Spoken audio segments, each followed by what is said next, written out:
ասելու այսօր Ռենեսանս Արմենիայի Գերմանիայի մասնաճյուղի ներկայացուցիչ Ազատ Օրդուխանյանը։ Ազատ Օրդուխանյան, եկել եմ Գերմանիայից երեք մի մեծ ծրագրով հայրենիքի հետ կապված եւ նաեւ Գերմանիայի հետ կապված անակնկալ էր դրա համար չեմ հասցրել համաձայնեցնել իմ ղեկավարում եմ Գերմանիայի հայ ակադեմիականների միությունը չեմ հասցրել պայմանավորվել մեր կազմակերպության ընկերների հետ ուստի խոսեմ որպես անհատ եւ նաեւ գերմանահայ համայնքի երկար տարիների ուրեմն ղեկավար Գերմանիայի կենտրոնական խորհրդի ղեկավար, որը անցած տարի թողել եմ։ Ուրեմն մեզ համար անընդունելի են այս ձերբակալությունները,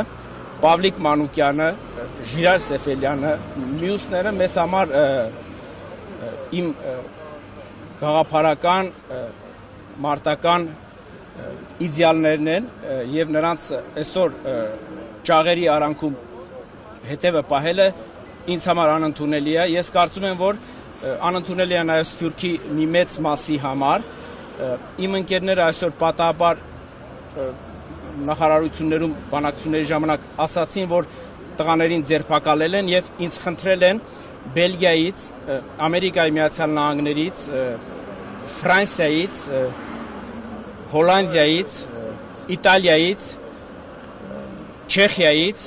եւ մյուս երկրներից, որտեղ Իսպանիայից եւ մյուս երկրներից, որտեղ գործում են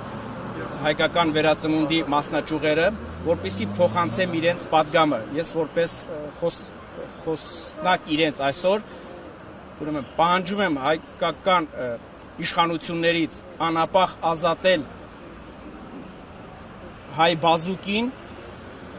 Այսօր հայ բազուկը չի կարող գտնվել ճաղերի հետևում,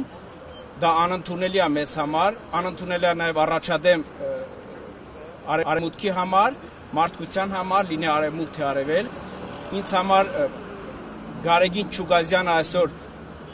20 եւ 21-րդ դարի հայ մտավոր մտքի առաջամարտիկներից է եւ նրան այսօր 1 ժամ նույնիսկ խանգարելը իր ստեղծագործական մտքում համարում եմ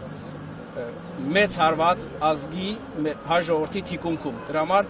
տղաներին պահանջում եմ որպես թեկուզ մեկ սփյուռքահայ ժամ առաջ, վայրկյան առաջ ազատ արձակել։ Իմ ընկերները խնդրել են նաև փոխանցեմ, որ եթե չլսվի ժողովրդի գոնե այս հատվածի ձայնը, ինչ են պատրաստվում անել սփյուռքյան որոշ կազմակերպություն, հատկապես հայկական ռենեսանսը։ Ուրեմն նրանք պատրաստել են բողոքի նամակներ, որոնք պիտի ուղղվեն Միացյալ Ազգերի կազմակերպությանը, Եվրոպական պարլամենտին, իրենց երկրների պարլամենտներին, մարդու իրավունքների միջազգային կազմակերպություններին, իրենց երկրների այդ կազմակերպությունների տեղական մարմիններին, կուսակցություններին, եվրոպական բոլոր մեծ կուսակցություններին, երկրորդ ակցիան, որին պիտի հետևի, այսօր որ ինձ փոխանցել են, պիտի լինի բոլոր ֆինանսական կառույցներին աշխարհի, որոնք ինչ որ թելերով կապված են հայկական Հայաստանի հետ, որպեսզի դադարեցվի այդ ֆինանսական աջակցությունը, տնտեսական բոլոր պրոյեկտները պիտի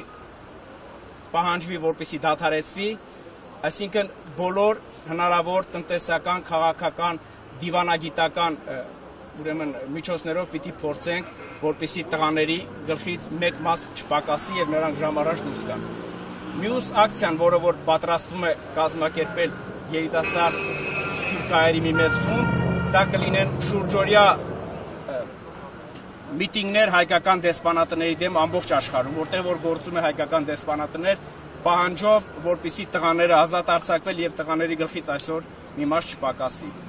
Սա ուրեմն այն խնդրանքն էր, որ մեր ընկերները խնդրել էին փոխանցել, նորից եմ կրկնում, դիվանագիտական, տնտեսական, ֆինանսական, քաղաքական բոլոր օրգանները այսօր վաղը պիտի տեղեկացվեն մի խնդրանքով, մի պահանջով, որ ուրեմն ճնշում գործադրվի իշխանությունների վրա, որպեսզի ազատ արձակվեն մեր հերոսները, որոնք իրենց ամբողջ կյանքում կռվեցին, պայքարեցին եւ այսօր էլ բարիկադների վրա են, պայքարում են։ Եթե ես տեսնեմ, որ ինքս որպես գոնե Հայաստանում կրթված կամ Գերմանիայում կրթված մեկը, որ տեսնեմ որևիցե բռնություն, անարդարություն այս տղաների կողմից նախախորհրդանի կամ համագումարի կողմից, մենք ինքներս բռնության դեմ ենք եւ ինքներս երկրորդ ժամին կպայքարենք բռնության կիրառած տղաների, բայց ես վստահ եմ, լավ ճանաչելով նրանց խառնվածքը, էությունը, գաղափարները, նրանք խաղաղ մարդիկ են, նրանք զենքը գիտեն որտեղ են օգտագործել եւ որտեղ պիտի օգտագործեն, այնպես որ համարում եմ մի մեծ բլեֆ այսպիսի մեղադրանքներով տղաներին ձերբակալելը, նորից եմ կրկնում, մեր պահանջն է որպես Սփյուռքի պարզ ներկայացուցիչ, անպագորգոր հայտարարություններ չանենք, պահանջում ենք ժամ առաջ, վայրկյան առաջ տղաներին թողնեն գնան իրենց երեխաների, իրենց ծնողների, իրենց կանանց եւ նաեւ իրենց գաղափարակից ընկերների կողքին։ Շնորհակալ եմ։ Շնորհակալ եմ։